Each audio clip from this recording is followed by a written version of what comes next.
The golden light of the Nile spilled across the waters, shimmering like 1,000 pieces of beaten bronze. The air was warm, heavy with the scent of lotus and papyrus, and the voices of Alexandria rose like a living hymn. Merchants calling out their goods, children laughing, priests chanting to the old gods whose temples still guarded the city. I tell you now, dear listener, of a love that defied empires, a passion that shook the foundations of the world. It is the story of Marcus Antonius, Antony, the Roman general whose heart was torn between duty and desire, and Cleopatra, Queen of Egypt, whose beauty and brilliance wrapped itself like a spell around every soul who came near her. Antony was not a man to be easily swayed. He was a soldier, hardened by battle, loyal to Rome, yet weary of endless wars. When Caesar was slain upon the Senate floor, Antony inherited both power and peril. He was torn between loyalty to the past and the uncertain future of the Republic. Rome was fractured, Octavian, Caesar's young heir, was rising, and Antony needed strength. Strength he would find not in Rome, but upon the Nile. Cleopatra was no ordinary queen. She was the last of the Ptolemies, ruling a land that seemed both ancient and eternal. To her, Egypt was not just a kingdom but a living body. Its waters were its veins, its soil its flesh, and she, its beating heart. She had already enchanted Julius Caesar once, proving her wit was as sharp as her beauty. But now she waited for Antony, for she knew destiny was guiding him to her shores. And so, on a day when the Nile ran calm and the city held its breath, Cleopatra prepared her barge. Ah, but what a barge it was! Draped in purple sails that caught the wind like wings of a divine bird, its oars glistening with silver, the vessel seemed a floating palace. Musicians played flutes and lyres, perfuming the air with melodies, while young attendants dressed as cupids fanned the queen. Antony, hearing of her approach, laughed at first. "The Queen of Egypt comes as though Venus herself sails upon the river," he said, though in his heart he was curious. And when the barge docked and Cleopatra descended, all the laughter in his throat died. She was unlike any woman he had ever seen. Her beauty was not the fragile kind sung of in Roman poems, nor the cold marble perfection of statues. It was a living fire, her eyes dark pools where secrets lingered, her lips curved in a smile both playful and knowing. She moved with the grace of a goddess who knew men would bow before her, and yet she did not demand it, she inspired it. Antony watched her, and for the first time in years, he forgot Rome. Cleopatra, seeing him, tilted her head slightly. She had studied him well. This was no boy like Octavian, no cautious senator.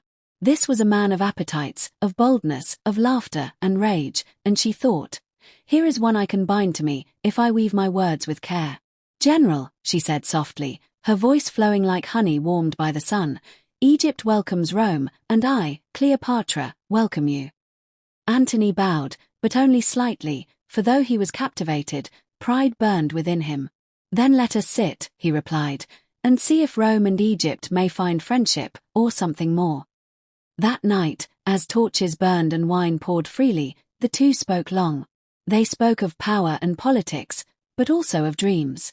Cleopatra's laughter rang like silver bells, and Antony's booming voice answered with tales of battles, victories, and wounds. She leaned closer, her hand brushing his as though by accident, and the general who had stood unshaken before armies felt his heart quicken like a boy's. But hear me well, it was not only beauty that bound Antony to Cleopatra. It was her mind, sharp as the crescent blade of the moon. She saw into him, into his hunger for greatness, his need for companionship, his longing to escape the cold chains of Roman duty. She offered him Egypt's riches, but more than that, she offered him a vision of a life where he was not merely a soldier, but a king beside a queen. When dawn came, Antony knew he had crossed an unseen river.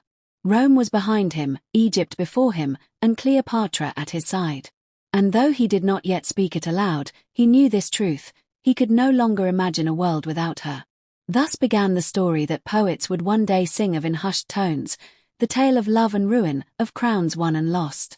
Antony and Cleopatra, two souls, one bound by empire, the other by destiny, had met, and neither would ever be the same again. The city of Alexandria shimmered like a jewel in the sunlight, its marble streets winding toward the great library and the lighthouse that rose like a watchful guardian above the sea. Here, east met west, Greek marble blended with Egyptian stone, and the voices of many lands mingled in the markets. To walk through Alexandria was to walk through the heart of the world. It was here that Antony and Cleopatra spent their nights of feasting and their days of whispered counsel. Antony was no stranger to revelry. Rome had known his indulgences well, but Egypt offered a freedom unlike anything he had ever tasted. Banquets stretched deep into the night. Golden platters of figs and pomegranates, roasted meat spiced with cinnamon, wine sweet as nectar. Musicians played, dancers moved like living flames, and all the while Cleopatra sat at the center, radiant, as though the feasts were spun only for her. Yet beneath the laughter, beneath the clatter of cups and the music, there was a rhythm only they shared. Antony's eyes would seek hers across the hall, and she, sensing him, would let her lips curl into that half-smile, a promise that the night would end with only the two of them, far from the noise of the court.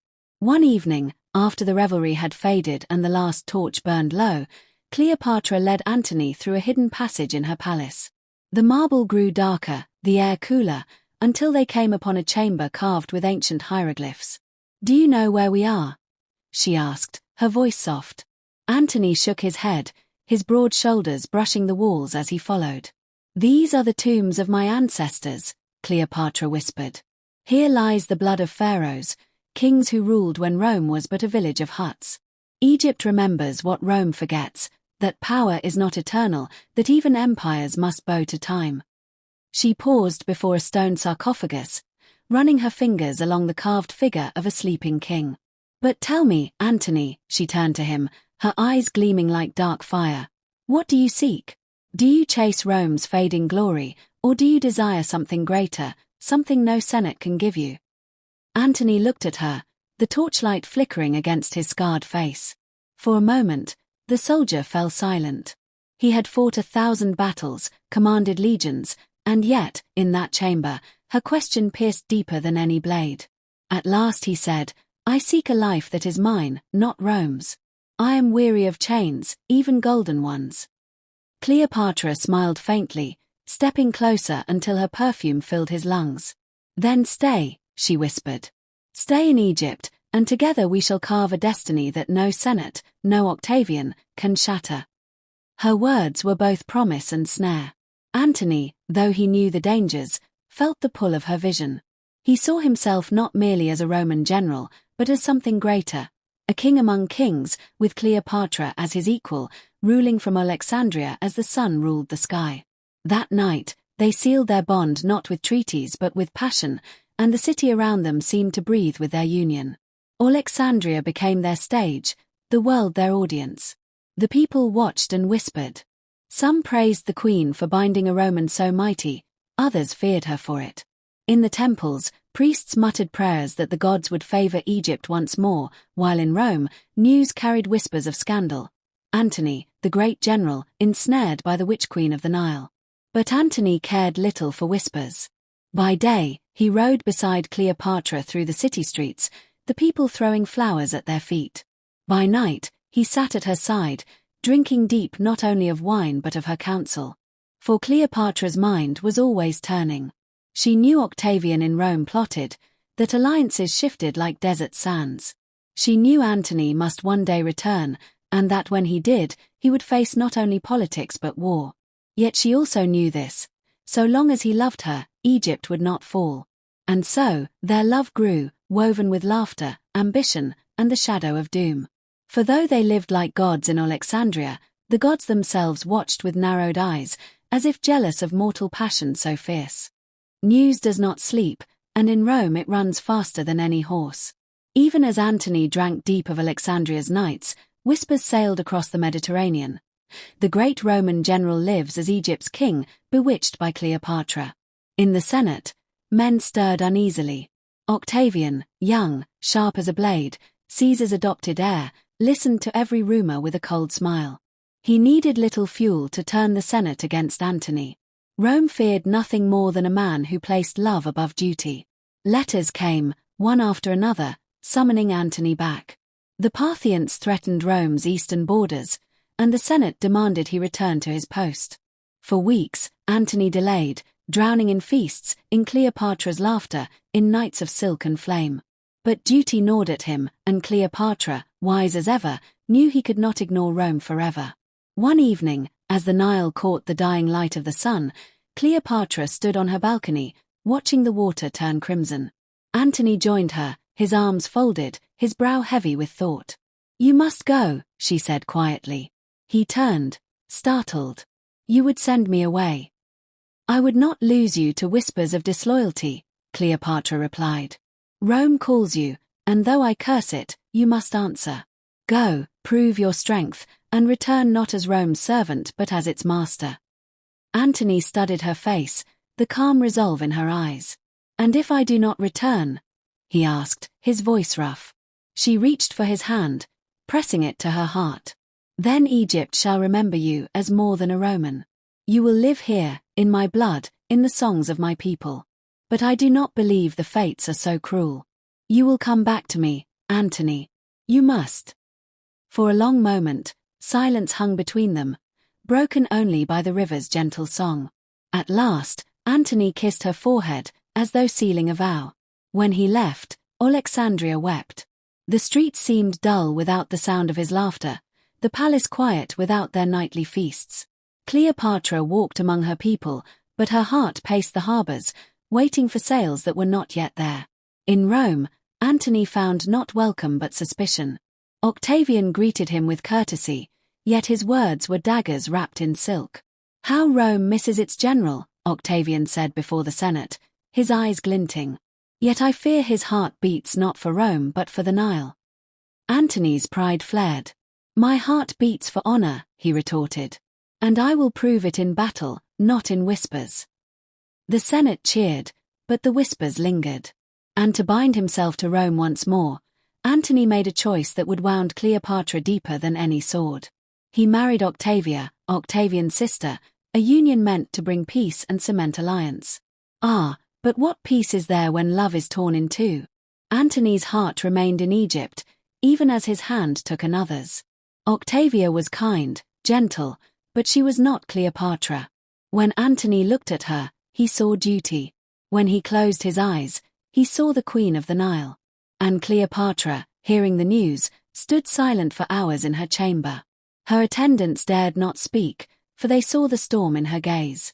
At last she whispered, "So Rome thinks to chain him with a Roman bride." Her lips curved, not in sorrow but in fierce determination. "Let them try.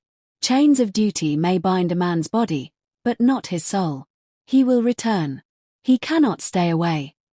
And so, while Antony fought Rome's battles, Cleopatra waited, her patience sharp as a blade.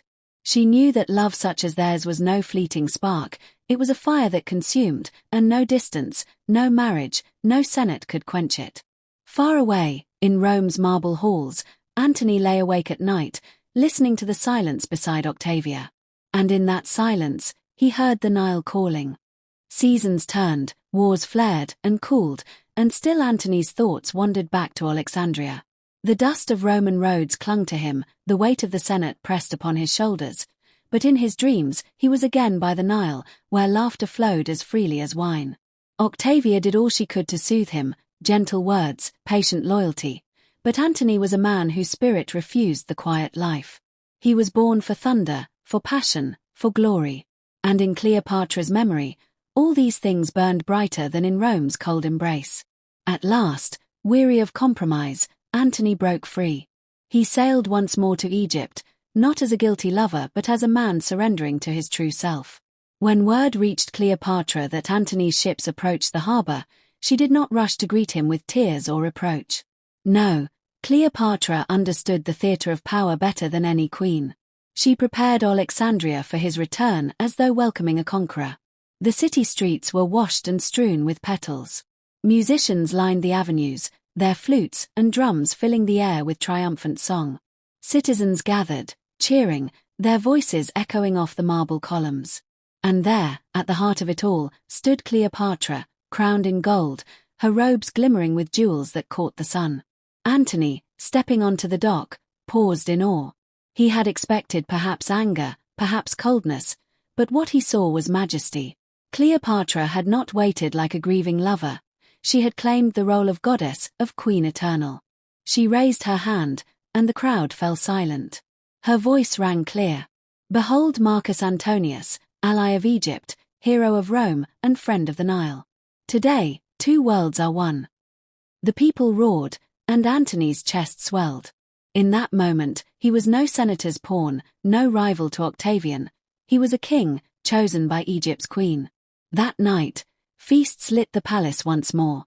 Torches blazed, cups overflowed, and dancers spun until the stars themselves seemed to whirl. At the high table, Cleopatra sat beside Antony, her smile serene, her hand resting lightly over his. The court watched, knowing that whatever Rome might say, here in Alexandria their queen had triumphed. Later, when the revels dwindled and only silence remained, Antony and Cleopatra withdrew to the palace gardens. The night air was warm, fragrant with jasmine. Above them, the constellations burned bright, the same stars that shone over Rome, yet here they seemed softer, nearer, as though bending to listen. Cleopatra turned to him, her eyes alight. "So," she said, "you return to me not as a prisoner of duty, but as a man who has chosen." Antony took her hands, rough with battle scars against her jeweled fingers. "I am done with Rome's chains. I am yours, Cleopatra. Yours, and Egypt's." She searched his face, weighing his words, and then she kissed him, not with the desperation of lovers long parted, but with the certainty of two who knew their fates were now bound as one. From that night on, Antony lived not as Rome's general but as Egypt's partner. Together they styled themselves as gods upon the earth, Antony as Dionysus, lord of wine and triumph, Cleopatra as Isis reborn, mother of kingdoms. The people adored them, offerings filled the temples, and songs of their union spread across the empire. But in Rome, Octavian seethed. Reports of Antony's life in Alexandria reached him. Antony crowned Cleopatra as Queen of Kings, gave lands to her children, and held court as though Rome itself were secondary. To Octavian, this was treason painted in gold. Yet for Antony and Cleopatra, the world outside their palace seemed distant. They walked the gardens, spoke of futures grander than empires, and in their embrace, they forgot, if only for a while, that the gods grant no mortal such peace for long. In Alexandria, time itself seemed to bow before Antony and Cleopatra. The palace thrummed with life, banquets that spilled into dawn, councils where maps of the world were unfurled across gilded tables, and ceremonies where the people bowed not merely to a queen and a general, but to figures who seemed divine. Cleopatra's court declared Antony the new Dionysus, god of revelry and conquest, while she appeared as Isis reborn, mother of Egypt and protector of kingdoms. Together they sat upon golden thrones, their hands entwined, their gaze sweeping over courtiers who trembled between awe and devotion. When Antony crowned Cleopatra's children with titles, King of Kings for her son by Caesar, Queen of Queens for their own little ones, the people gasped. Such grandeur had not been seen since the pharaohs of old. But while Alexandria celebrated, Rome whispered. Octavian, ever watchful, seized upon the scandal. "Antony," he told the Senate, "has abandoned his Roman wife. He sits in Alexandria as a king, giving our provinces away to a foreign queen. Shall Rome bow to Egypt?" The senators shifted uneasily. Some remembered Antony's victories, his loyalty to Caesar. But Octavian's words were venom, carefully chosen. He painted Antony not as a hero but as a man enslaved by desire. And in Rome, desire was weakness. Meanwhile, in Alexandria, Antony cared little for the Senate's mutterings. He was intoxicated, by Cleopatra, by the splendor of Egypt, by the sense that he had finally escaped Rome's cold marble halls. He rode through the city with her, the people showering them with flowers. At feasts, he matched her wit with booming laughter, and when they withdrew to quiet chambers, their whispers mingled like the Nile and the sea. Yet Cleopatra, for all her passion, was never blind. She saw the storm gathering. One night, as they sat upon the balcony, the moonlight silvering the gardens, she spoke softly. "Rome will not forgive us. Octavian is young, but ambition makes him sharp. He will come for us, Antony." Antony drank from his cup, his eyes burning with the pride of a soldier. "Let him come. I have faced 100 enemies. Rome may have legions, but you, Cleopatra, you are worth 10 empires." She smiled faintly, though worry shadowed her gaze. "Love makes us strong, but it also blinds us. We must be more than lovers, Antony. We must be rulers. And so, they planned. Fleets were gathered, soldiers trained, alliances woven with Eastern kings. In the great halls of the palace, generals swore loyalty, while priests invoked the blessing of Isis and Dionysus upon their cause. The people of Egypt believed they were witnessing not merely the love of two mortals, but the marriage of gods. Yet beyond the horizon, Rome prepared its own prayers, its own fleets, its own vengeance. For Octavian knew that so long as Antony and Cleopatra reigned together, Rome's future was uncertain. And Octavian desired nothing less than the world. The days in Alexandria grew hotter, and with them grew the whispers of war. In the markets, traders spoke of Roman fleets massing across the sea. In the temples, priests murmured prayers for protection. And in the palace, Cleopatra and Antony prepared as though destiny itself waited just beyond the horizon. Antony was restless. He strode through the halls like a lion pacing its cage, maps clutched in his scarred hands. He gathered his generals, pointing to coastlines and harbors, speaking of fleets and strategies. Yet for all his confidence, a shadow lingered in his eyes, for he knew the enemy he faced was not some distant barbarian king, but Octavian, the heir of Caesar, a man as patient as he was ruthless. Cleopatra stood by his side in every council. Dressed in robes of white and gold, she was not merely a queen but a strategist, her words sharp as the bronze tips of spears. "Rome will not underestimate us," she warned one evening, her voice steady. "Octavian will fight not only with legions, but with words. Even now, he spreads poison in the Senate, painting us as traitors, as enemies of Rome. We must be careful, Antony. We fight not one war, but two, one of swords and one of stories." Antony nodded, though impatience stirred within him. "Let Octavian whisper. Let him weave his lies. When my fleet meets his, the sea will answer with truth." But Cleopatra knew better. She had lived her life under the weight of rumor and perception. She understood that wars were won not only by strength, but by the hearts of those who watched. And in this, Octavian's cunning was already striking its blows. Still, preparations went on. The harbor of Alexandria rang with the sound of hammers striking bronze, of sailors shouting orders, of soldiers sharpening blades. Great war galleys rose from the docks, their sails ready to catch the eastern winds. At night, Antony and Cleopatra walked the palace gardens together, their steps slow, their voices hushed. The air was heavy with the scent of jasmine, but beneath its sweetness lay a bitterness neither could shake. One evening, Cleopatra paused beside the reflecting pool, the stars mirrored in the water. She gazed at them silently, then said, "Tell me, Antony, if the fates demand our lives, would you regret choosing me?" Antony stopped. Her words struck him deeper than any dagger. He turned to her, his voice fierce. "I would regret only the years I spent without you. Rome may curse me, Octavian may hate me, the world may call me traitor, but you, Cleopatra, are my truth. I would choose you 1,000 times, even unto ruin." Cleopatra's eyes glistened, though her face remained composed. She reached for his hand, and for a moment the war, the whispers, the fleets, all of it fell away. There was only the two of them, standing beneath the stars, their hearts beating in defiance of empires. But the stars, indifferent to mortal love, still watched. And far away, in Rome, Octavian tightened his net, drawing closer to the moment when love and empire would collide upon the sea. The morning of battle dawned clear and cruel. The sea lay stretched like polished glass, reflecting the rising sun in a blaze of fire. Along the coast near Actium, two worlds faced one another. Rome's steel against Egypt's splendor, Octavian's hunger against Antony's pride. Antony's fleet glittered in the light, its ships massive, adorned with bronze rams and towers bristling with archers. Cleopatra's own galleys gleamed with gold, their sails dyed deep with the purple of royalty. From a distance, it seemed as though the gods themselves had descended to war upon the sea.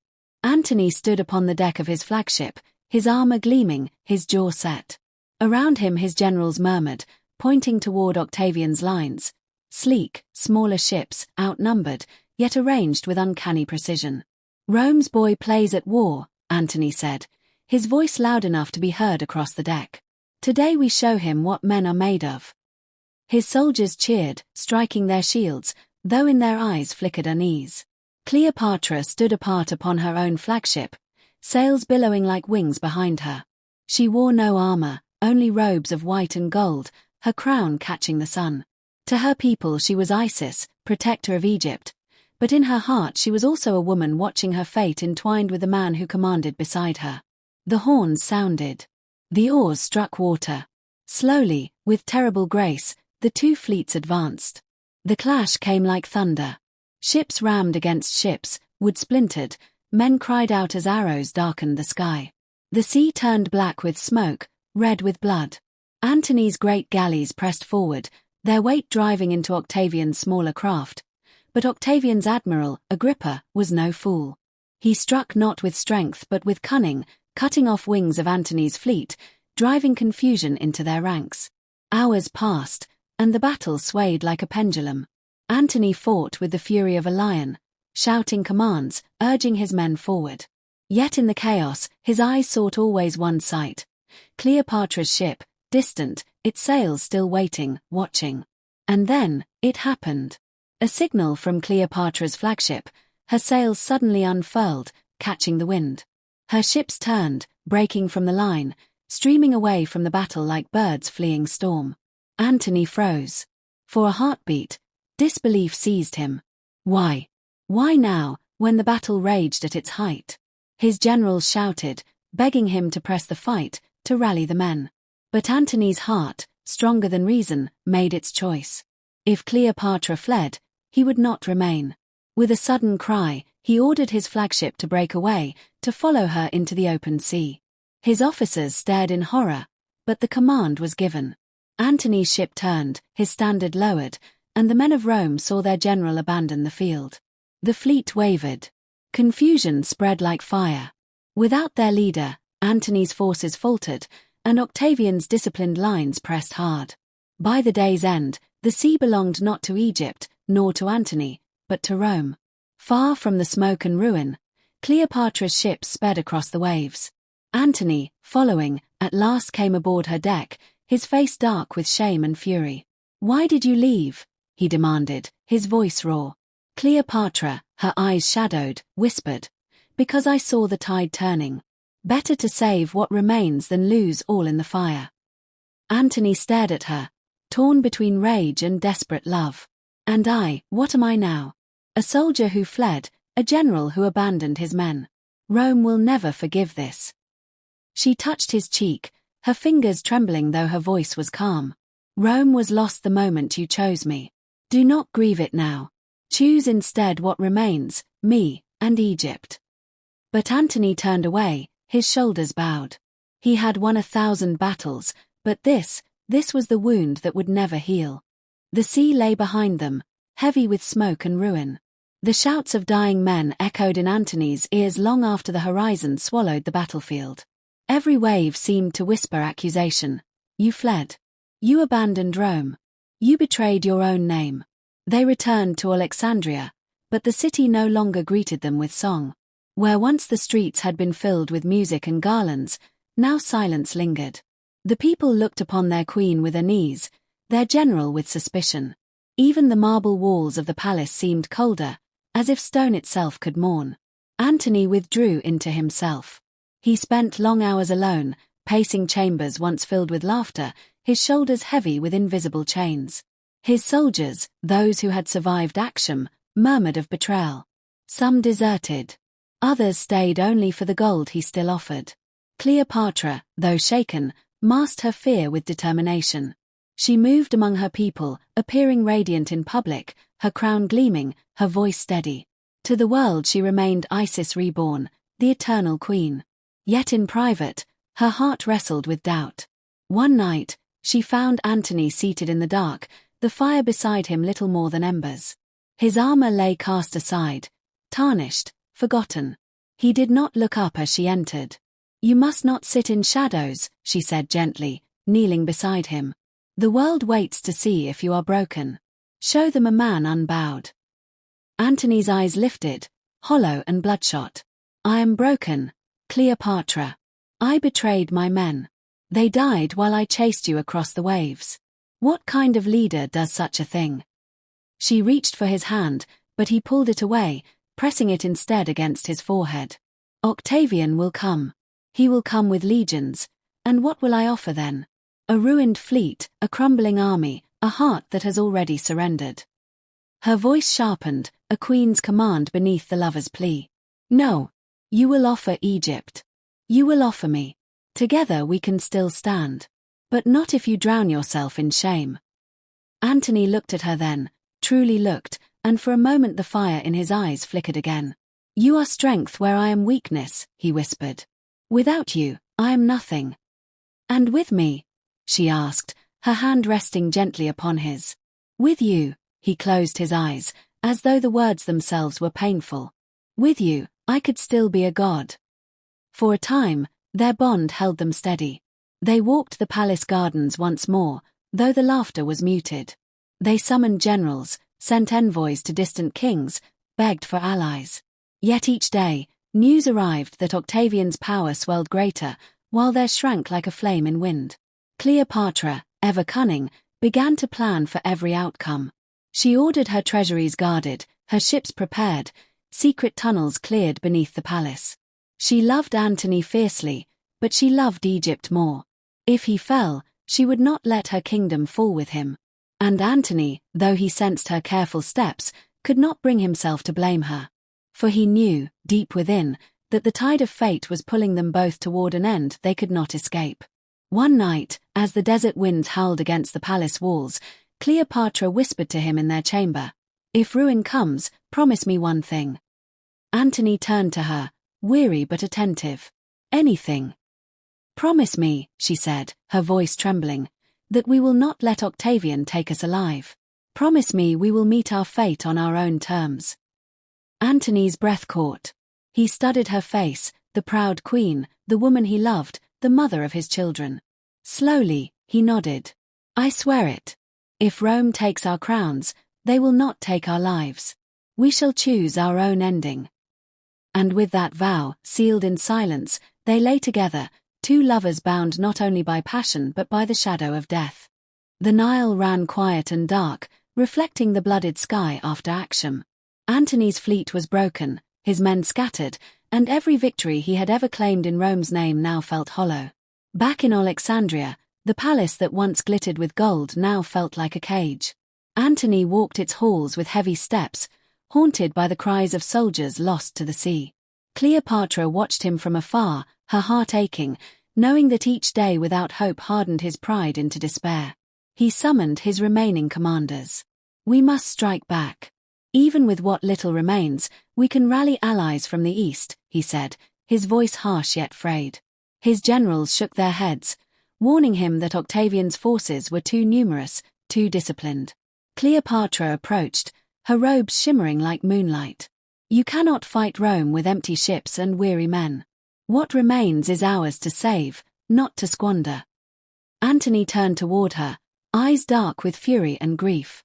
"I have lost everything because of love, Cleopatra. I followed you across the sea, abandoned my men, and now Rome laughs at me." She stepped closer, taking his hands in hers. "Then let us not surrender. If we cannot reclaim the world, we can at least choose our fate. We can fight, or we can leave the stage on our terms." 4 days, Antony wrestled with his pride and despair. He attempted to rally remaining soldiers, send messages for reinforcements, and even consider reconciliation with Octavian. But the reports were grim. Octavian's forces were encroaching, their siege engines ready, and Egypt's allies hesitant to intervene. One evening, word arrived, a rumor spread by a frightened messenger, that Cleopatra had died. Antony's heart shattered. Rage and grief collided within him, blinding him. He stormed through the palace, calling her name, striking at shadows as if the walls themselves had betrayed him. In the gardens, he drew his sword and drove it into his side, collapsing among the petals of crushed flowers. The life of a general, mighty and feared, seemed to drain into the Nile itself, mingling with the waters that had witnessed his greatest triumphs and now reflected his deepest despair. But Cleopatra was alive, hidden by her cunning and loyal servants. She arrived too late to prevent his self-inflicted wound, cradling him as he gasped and whispered her name. Their eyes met, love, sorrow, and resignation mirrored in the gaze of two souls bound by passion and fate. "Antony, stay with me," she begged, tears streaming. He smiled faintly, a final spark of tenderness. "I am yours, always," he murmured. Then, the great Roman general, once the terror of empires, slipped into silence, leaving Cleopatra alone with the weight of empire and the shadow of Octavian. The city of Alexandria trembled under the shadow of Octavian's advance. Rumors of betrayal and conquest spread like wildfire, and the once proud streets, alive with music and celebration, now echoed with fear and uncertainty. Antony lay in the royal chamber, his body weak from the wound he inflicted in despair, his mind torn between duty, love, and the weight of failure. Cleopatra stayed at his side, her hands pressed to his chest, her tears falling silently. "Antony, you must live," she whispered, her voice steady despite the tremor in her heart. "We still have choices. We can fight, we can flee, we can survive together." He shook his head weakly, pain etched deep into his features. "It is too late. Rome is relentless. Octavian will not stop. My men, my honor, all gone. Without you, there is nothing left for me." Cleopatra's hands trembled as she grasped his. "No, you must not give in. You are still my strength, Antony. Live for us, for our children, for Egypt." But Antony could not rise from despair. The wound in his side, the broken fleet, the weight of shame, all pressed down upon him like the immovable hand of fate. He tried to stand, to summon the courage that had carried him across empires. But the world spun, and his knees buckled. He whispered her name one final time, "Cleopatra, my queen, my heart, always." The light in his eyes dimmed as his hand slipped from hers. Cleopatra held him, rocking him gently, but she knew deep down that the end had come. The great Roman general, master of legions, conqueror of lands, had fallen, not to an enemy's sword, but to the torment of love, pride, and despair. When Antony's chest finally went still, Cleopatra pressed her forehead to his, whispering a promise. "I will not let them take you, my love. We will face the fates together, even if the world falls." Around them, the palace seemed to breathe in sorrow, the walls silent witnesses to a love that had defied empires and yet could not escape the tide of history. Antony, who had once commanded the might of Rome, was gone, leaving Cleopatra alone to confront Octavian's approaching shadow. The walls of Alexandria trembled as Octavian's forces closed in. The city that had once celebrated the love and triumph of Antony and Cleopatra now lay under the shadow of conquest. Cleopatra moved through the palace with unwavering resolve, her golden robes flowing like liquid sunlight. She had seen Antony fall, witnessed the despair that had claimed him, and now faced the ultimate choice: surrender to Octavian and live as a captive, or claim her fate on her own terms. Her servants, loyal and trembling, offered counsel, but Cleopatra shook her head. "No," she said softly, her voice steady despite the storm within. "I will not be paraded in Rome. I will not allow our love, our legacy, to be mocked. I choose the Nile, I choose my own death, and I do so as queen, not as prisoner." In the private garden, under the silver gaze of the moon, she called for the asp, the serpent whose bite was swift and final. The animal coiled at her feet, a symbol of both danger and sovereignty. Cleopatra knelt, whispering a prayer to Isis, to the Nile, and to the gods who had watched her rise and fall. Tears traced her cheeks, not for fear, but for Antony, for their children, for the empire that might have been. She pressed the serpent to her breast, feeling the fatal sting, and allowed herself to drift into the embrace of death. Her hand fell to the ground, still holding the remnants of her power, her gaze lifted toward the stars. In her final moments, she imagined Antony beside her, their hearts once more united beyond the reach of men and empires. When Octavian entered Alexandria, the city was silent. Cleopatra's throne was empty, her body gone from mortal eyes, yet her presence lingered in the halls, in the gardens, in the whispers of the people. She had chosen her destiny, unbound by Rome, unbowed by fear. Thus ended the love of Antony and Cleopatra. Two hearts caught between empires, bound by passion and ambition, and immortalized in the annals of history. The Nile flowed on, carrying their story to the future, and the world remembered them not as conquerors, but as lovers who defied fate and chose each other until the very end. Even in death, their names endured, Marcus Antonius and Cleopatra, the lovers, the rulers, the legends. And the river murmured their names with every gentle wave, a testament to a love that no empire could ever claim or destroy.